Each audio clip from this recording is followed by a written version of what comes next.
and welcome back to another solo episode. It's been a minute. We've had such an amazing guest lineup over the past couple months, so many episodes recorded, and I've been so excited to share them with you, including some of our in-person live interviews at Salt and Light, and as well as some of our guest interviews too from guests all over the world. But I wanted to pop in here to share a little bit about what's been happening behind the scenes as we've been taking our spring retreats on the road. And I also wanted to share about a topic that's been coming up in all of my programs with all of my clients that I know will be a popular one amongst you, and probably something that you've been thinking of or maybe wanting to explore as well. And that is on the topic of time and reclaiming our time. So before we get into our time talk today, I wanted to share a little bit about what's been happening over the past couple of months in the Ina wellness world. I just got back from an almost month-long trip hosting 2 retreats in new destinations, new locations. And so I wanted to share a bit about that. So in March, we hosted, I was even thinking, well, what month is it? In March, I hosted the first retreat, a spring retreat, Inner Compass retreat in Siargao, Philippines. My first time hosting a retreat there. And I actually went there in October of last year as a research trip, pretty much, to stay at the retreat center, to do the tours, to meet the people, to really curate what the experience was going to look like.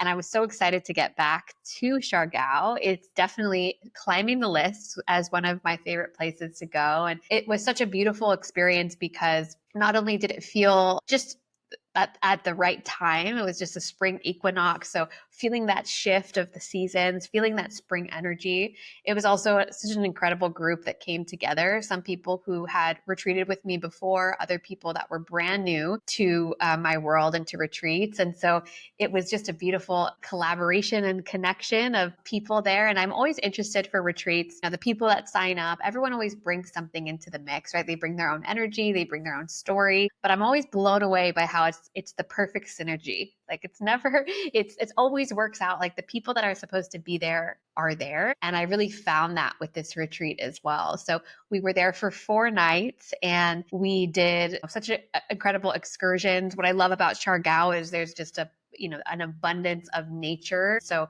we were doing island hopping one day. We did a farm tour and a cooking class another day. We were able to check out the town. We had, we did a mangrove tour, which is one of the natural beauties of Siargao. And what stood out to me from the retreat was just how welcoming and open and just beautiful the people are. We felt so taken care of the whole time at the place that we hosted, Inara, and it just felt like a little slice of heaven. I was telling the women that were on the retreat, I was like, this is the smallest group that we've had because of how many people can actually fit on the property. However, it's the biggest space that we've had because we had so much space to explore and just soak in Inara. It's a beautiful, beautiful retreat center space in Siargao. And so I'm really excited to get back there. If you are curious to retreat with me in Siargao, definitely let me know. I'm currently exploring some dates for next year. And so from Siargao, quick trip back to Guam and then jumped over to Sayulita. So Sayulita is over in Mexico, went through LA, spent some time there on my way to Sayulita. And for some context of why Sayulita, I was approached last year to host a private retreat for a group that was all, fairly new moms and had all gone through a range of challenges leading up to motherhood or in motherhood, and really wanted the person that wanted me to host the retreat for them. She was wanting to bring her group together, people that she had known in different ways who lived all over the US, wanted to bring them together for this experience and didn't necessarily have the capacity to plan it as well as obviously host it. And so we started the conversation last year around the summertime. And initially I thought this is too good to be true to lead a retreat, private retreat in Sayulita, which I've always wanted to go for a group of new moms. I'm also a new mom, and the timing would line up and everything fell into place. And part of me really didn't believe that it was actually happening until flights were booked and I was on my way. It really felt like such an aligned opportunity. Going into it, I was even like, I don't know any of these women. They've never taken, I know of course, the person that hired me, but I didn't know any of the other women. They had never taken a yoga class with me. They never, knew anything about me really other than, oh, this is the person who's going to host the retreat for us. So it was a huge, element of trust that they were all coming into. Many of them, if not all of them, I think were first retreats ever. And it just felt like such sacred work, to hold space for mothers and to hold space for people who are just wanting to go deeper, right? And to not just make this be a girls' trip, girls' vacation, but to actually do the work and to dive deeper and to be vulnerable. And I just knew in the opening circle, in the very start, opening the container for the retreat, I just knew from one of the first people that shared and just the vulnerability and the tears, I was like, okay, this group is ready to go in. They're ready to go deeper. And it was so beautiful to witness them all through the retreat. I got so much more out of it than I had even anticipated. They reminded me a lot of my friends that live in California from my time in California, some of my best friends. And so it felt very familiar. It felt they were so welcoming, so open. And it just really confirmed that retreats are really the space that I thrive in. They've always been my happy place. I've always loved being on retreat. I'd always loved hosting retreats, but getting to host a retreat for a brand new group of people in a brand new place really expanded my capacity, I think, not to host and to hold space and just the confidence that like this is the path that I feel super called to. So I'm really excited for the future retreats that are coming up this year and next year. I've got a few in the works, and I think doing these two back to back, while they were, big trips and I was traveling with my family, my toddlers with me, it really was confirmation of like, this is the path, right? And retreats are going to continue to be a big piece of what I do. So I'm super excited to release the details for some of the destinations that are coming up. And if you are interested in retreating with me, definitely drop into the Wellness DMs and we can keep you in the loop and up to speed. So now I'm home. I'm home on Guam and I'm integrating and processing and recalibrating back to being home after traveling for some time. I was able to take some time off and vacation after Sayulita. Ended up going to Nosara, Costa Rica, which has been a place that I've wanted to go for a really long time. Costa Rica has always called to me. I went there many years ago to a different part of Costa Rica, but I've been wanting to go back, feeling always tied and connected to the jungle, feeling tied and connected to that part of the world. And so I was really excited that it lined up to go there after Mexico. And I was really able to unplug, phone away, not checking email for a few days and just doing yoga. I was able to go to Bodhi Tree Resort, a yoga resort, which hosts a lot of retreats, and took one of the best yoga classes I've taken in years. And it was really just such a nice way to pour back into my cup after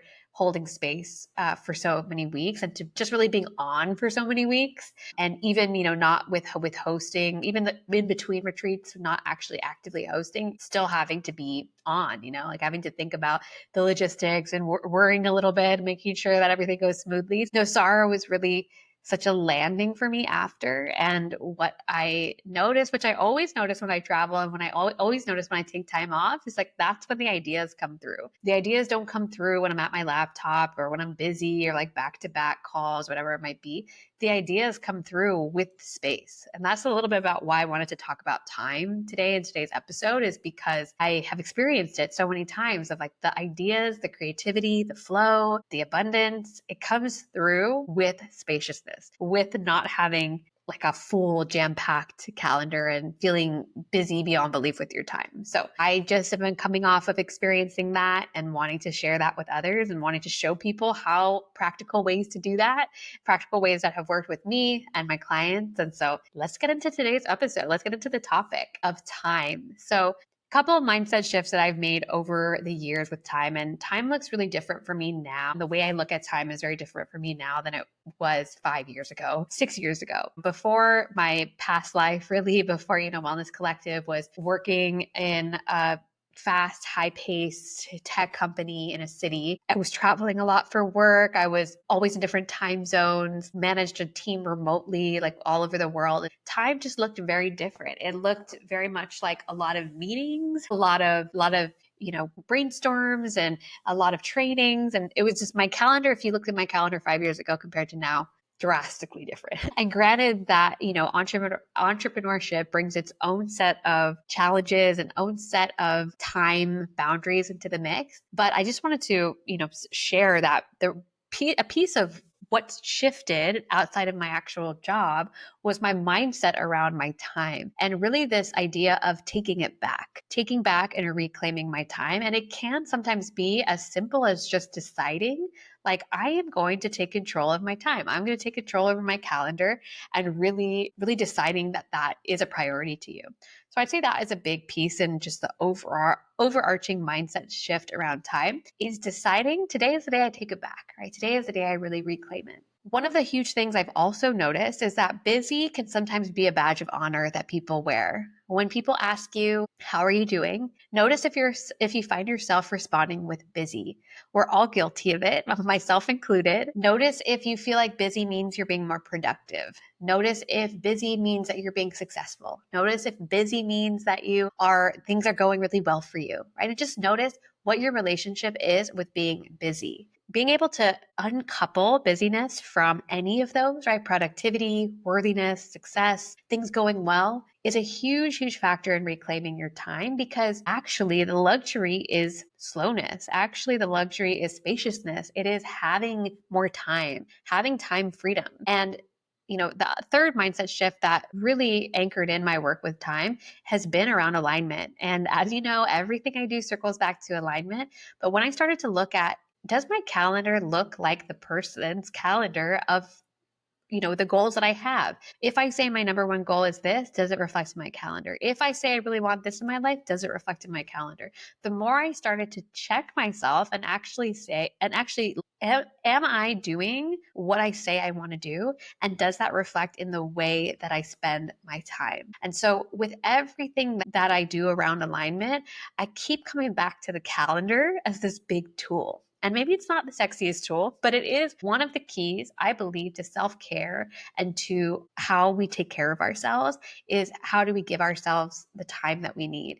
Because ultimately, you can have all the vision boards in the world, your Pinterest boards, your affirmations. You can be super crystal clear on your goals, but if you don't actually know and don't decide that this is how I'm going to spend my time and this is what I'm going to need to do to bring it to life, it will always be just a dream. Right. And so that's why this work around time is so powerful and often overlooked because it brings up a lot. There's a lot of our inner work can be done when we look at time, calendar, boundaries, how do we spend it? And so in today's episode, I wanted to share 4 practical things that you can do, practical exercises, tools that you can use to just start to dissect your time a little bit more and to look at where can you find more aligned and intentional use of it.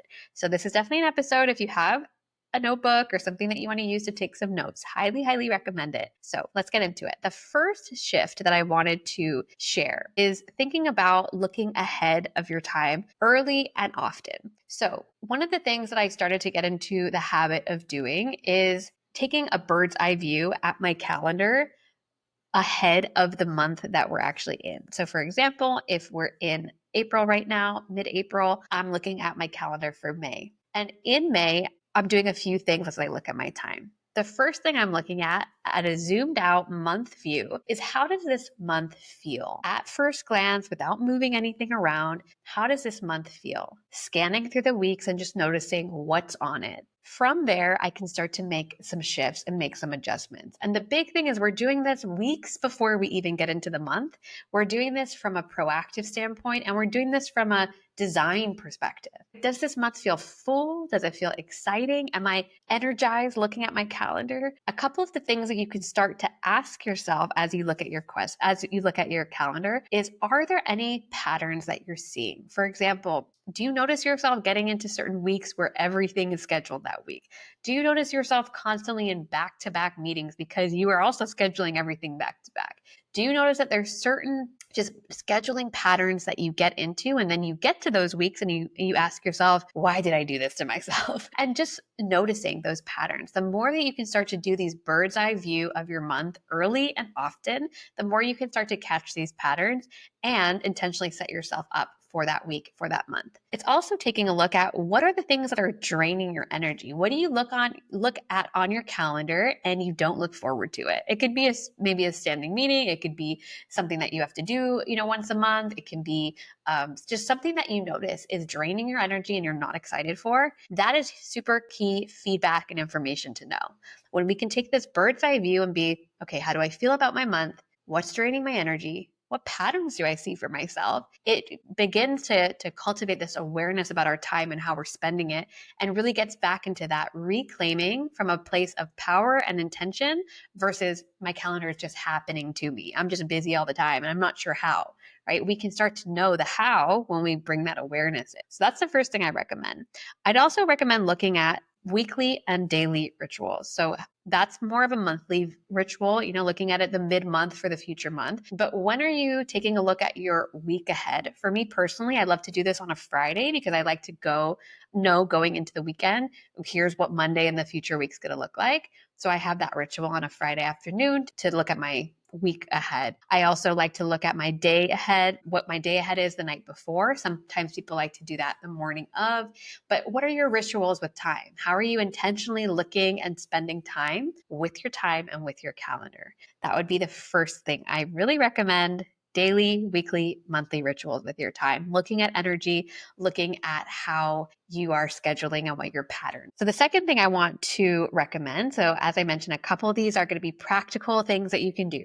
Second thing I want to recommend, as you look at this monthly view, so going back to that monthly view, taking a look at the things that are on your calendar and really asking yourself 3 big questions. And that is, what do you have control to shift? What's under your control that you can either maybe cancel, postpone, move to a different time, move an hour up, whatever it might be? What do you have control to shift? What do you have influence over? So maybe it's a decision between you and someone else, or you can ask for something related to that piece on your calendar. What do you have influence over? And then what's out of your control and how do you work with that?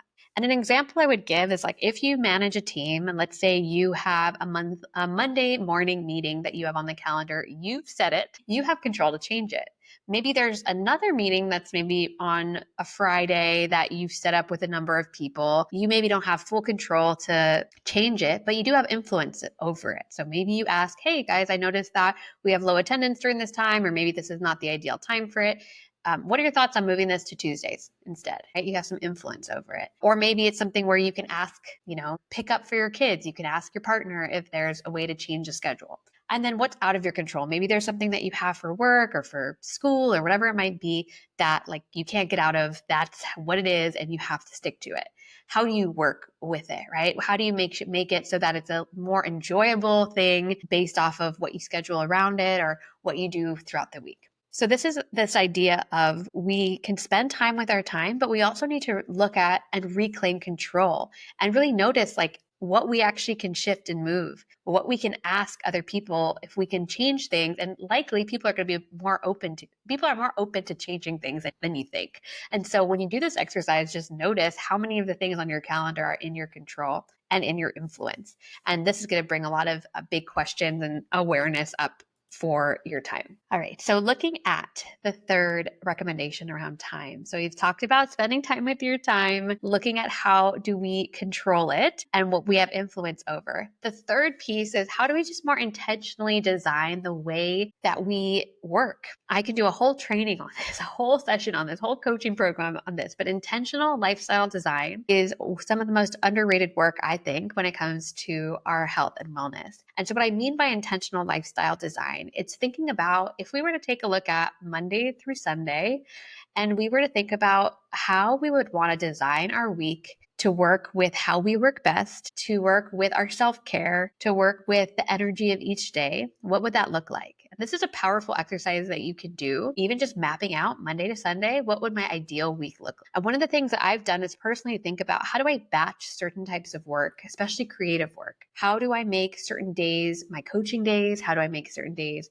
my admin days? How do I get out of the habit of doing 10 things that require different parts of my brain all in the same day, right? Jumping from a meeting into a call, into a class, into an email, into a financial side of things. And how do I really batch the type of work that I'm doing so I can be in that energy? An example is that I've really, over the years, created a schedule with my coaching clients that, certain days are my coaching days. And on those coaching days, I make sure I get a workout in the morning. I make sure my food is ready and prepped for the day because I'm in my coaching day, right? This is the coaching day where I'm going to be giving a lot of energy because of holding space for my clients, but knowing that I can really fully be present. I can fully be there. That's the energy I'm giving that day. Granted, I know not everyone has that type of work or type of schedule, but maybe you work an office job and you want to have one day be primarily your meetings. Maybe you have one morning of the week to be primarily like creative brainstorm admin day. But how can we just more intentionally design our days and build our self-care into it, right? And look at even throughout the week, right? Everyone knows that Mondays have a bit more of a different vibe, right? Everyone feels a little bit more low energy on Mondays, maybe coming in a little bit slower on Mondays versus Friday. People are a little bit lighter, maybe in a happier, more exciting mood. And so how do you even design your week based off the energy of those days, based off of when people are in the zone with work, right? And when they're a little bit, the energy is different. And so this intentional lifestyle design, looking at our weeks in a different way, looking at our work in a different way, is a huge, huge part of finding that alignment within our time as well. And the fourth one, so knowing your boundaries. One of the things that I was noticing with a lot of my clients as I was doing work with them around time was that they had an idea of, they knew that the time that they didn't have enough time, that they felt like they didn't have enough time, that they felt like there wasn't a balance between personal and professional. However, with those deeper questions of like, well, what is the ideal week, right? And what is the ideal design? What started to come through was not knowing or not having like full clarity on what the ideal boundaries are around time, and specifically around when are you working, when are you off, when do you have sacred time just for yourself, and really going back to that question of like, who is claiming the time from you, right? Where are you claiming time for yourself? And so a couple of things that you can ask yourself when you look at your calendar are, what are your ideal work hours? For some of you, you can choose this. For some of you, you can't. But ideally, if you were to create your ideal schedule, what are your work hours and when do you work best? Are there certain times that you don't want to be on a screen, right? Do you want to be able to close your laptop at 6 p.m. and not open it until the next day? Are you, no work on the weekends? Even thinking about in your day, again, what can you control? What can you not? When do you schedule your first and last meetings of the day? Having some intention behind that, right? Luckily, I have a little bit of flexibility with how I start my days. I now am really trying to lean into this boundary of not having certain calls, calls start before a certain time, right? So no client calls after 6 p.m., no client calls before 9 a.m. And so creating a little bit of boundary around when do I start my day in terms of having to do something, having something on the calendar, and when do I end my day? Also thinking about back-to-backs, like this is where a lot of our energy is drained when we're jumping from meeting to meeting to meeting and then no lunch and then having to go somewhere or not factoring in commute time, whatever it might be. So how do we really look at what are our boundaries around back-to-backs? Maybe no more than a couple meetings, 2 meetings a day or 3 meetings a day or whatever it might be, whatever work you do. But looking at that in terms of your boundaries and your calendar. And then finally, sacred time, right? What time is sacred? Is it like Sundays? No work is allowed in the building. Is it, weekends in general, evenings, mornings, whatever it is, what are your boundaries with time? What is really sacred time where you want to carve off like, no, nothing is scheduled over this time. This is purely for you. It could be your lunches, it could be your mornings, it could be your dinners with your family, right? But having this clarity is a huge, huge piece of reclaiming your time. Without this, your calendar is happening for you. Everything can just be scheduled and bumped up, and there's not, you're not holding the container for your time. And so this is all about having that clarity. Obviously, there's going to be certain cases where you have to be flexible with certain things, but how can you, for the most part, hold your calendar boundaries and hold your time boundaries so that you do have time for the things that you want to do, for the things that you really consider sacred. So of those 4 that I mentioned, right, looking at your time, your calendar early and often, reclaiming control, looking at control and influence, looking at intentional design, how do you batch certain types of work around your self-care, and then finally knowing your boundaries. How do you resonate with each of these? Maybe there's one in particular that you want to start with and you want to explore. Maybe you're like, I need all 4 of those. I need to look at all 4 of those. But I invite you, as you listen to this episode, to use it as inspiration. We're all going to have different things that work for us, different types of the way that we look at our time, the way that we look at our calendar. But the overarching theme that I want to share today is you can make the decision at any point to reclaim it, to control it, to take it back, to not let your calendar and your time happen to you. And again, be an active participant in your calendar and then in your life. I say this all the time, but the calendar really is the key. And so as you look at your time, as you look at your monthly, weekly, daily views, how do you create some more intention behind it? And then again, taking aligned action. We can think about it, we can say that we want to change it, but unless we're actually taking aligned action, scheduling the thing, deleting the thing, asking for the thing, whatever the thing is, how do we take that aligned action to move us forward? So with that, I'll keep it short and sweet today, but I did want to share an upcoming way to dive deeper into this work, and that is Rise and Align. So Rise and Align is currently open for enrollment. We begin the week of April 28th. For those of you new to this world, Rise and Align is my signature holistic coaching program. It takes place over 4 months, and it's really for the woman who is ready to align her habits, mindset, relationships, and home in order to thrive. A lot of the women that I work with are in the midst of a life transition, moving from one chapter to the next, and really ready to make changes in her life, to go all in and to receive support along the way. So it's a small group coaching program. There's 2 ways to join it, purely for the group program or with an additional one-on-one component for one-on-one deep dives with me alongside the group program. And it's one of the favorite things I do of all the work that I do. It's definitely the most impactful. I've seen people make huge life changes as a result of this program. And time is a big piece that we cover in the program, giving you more time in order to do the things that light you up and bring joy. And so if you are curious about joining Rise and Align, I'm going to drop the details in the show notes. If you join the program and you listen to the podcast, drop it into the application that you heard about the program through